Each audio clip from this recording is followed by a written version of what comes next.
देखिए, योगी आदित्यनाथ ने खुद वो भारत की बेइज्जती कर रहे हैं, भारत को कंपेयर कर रहे हैं बांग्लादेश से। क्या वो ये कहना चाहते हैं कि भारत में इलेक्शंस रिग होते हैं? क्या वो ये कहना चाहते हैं कि नरेंद्र मोदी की सरकार इनस्टेबल है? और भारत को बांग्लादेश से वो क्यों कंपेयर कर रहे हैं? और क्या वो ये कहना चाह रहे हैं कि भारत की जनता देश की वफादार ना रहें बल्कि मोदी की वफादार रहें? और अगर नहीं करेंगे तो जिस तरह शेख हसीना ने बांग्लादेश में मासूम लोगों पर गोलियां चलवाई, क्या वो गोलियां चलवाएंगे? अब वो बात करते हैं देश की यूनिटी के बारे में।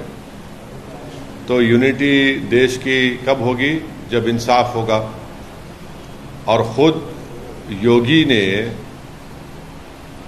उनके राज में कई फॉल्स एनकाउंटर्स हुए अल्पसंख्यक समाज मुसलमानों के। उनके राज में आज भी बुलडोज़र के ज़रिए मुसलमानों के घरों को तोड़ दिया जाता है। तो और उन्हीं के राज में लोग बोलते हैं कि मुसलमानों का क्या जेनोसाइड, नरसंहार हो। वो खुद हेट स्पीच देते हैं मुसलमानों के बारे में। योगी ने खुद कहा था ठोक देंगे।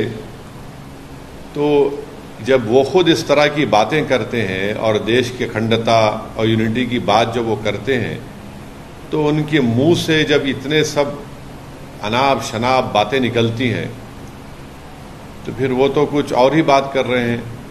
तो बांटेंगे तो कटेंगे। भाई, आप ही तो बांट रहे हैं। कौन बांट रहा है? आप ही तो बांट रहे हैं। आप ही ने कहा था कि इस बाई इलेक्शन जो होने जा रहे हैं उसमें मुसलमान और यादव ऑफिसर्स नहीं होना चाहिए। तो ये सब बातें जो हैं ये इसलिए कर रहे हैं क्योंकि उनको नज़र आ रहा है कि उन्हीं की पार्टी के लोग उनको हटाना चाहते हैं मुख्यमंत्री के पद से।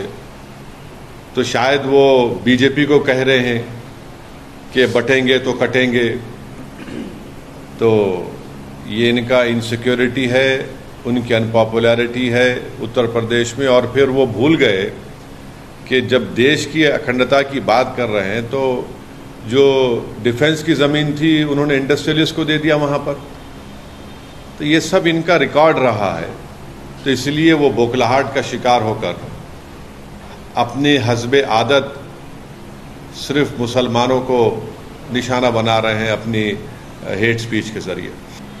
दाख का एक शेर था, शायद कोई जाके समझाए उनको, कि वफा करेंगे, निभाएंगे, बात मनाएंगे। तुम्हें भी याद है कुछ ये कलाम किसका था?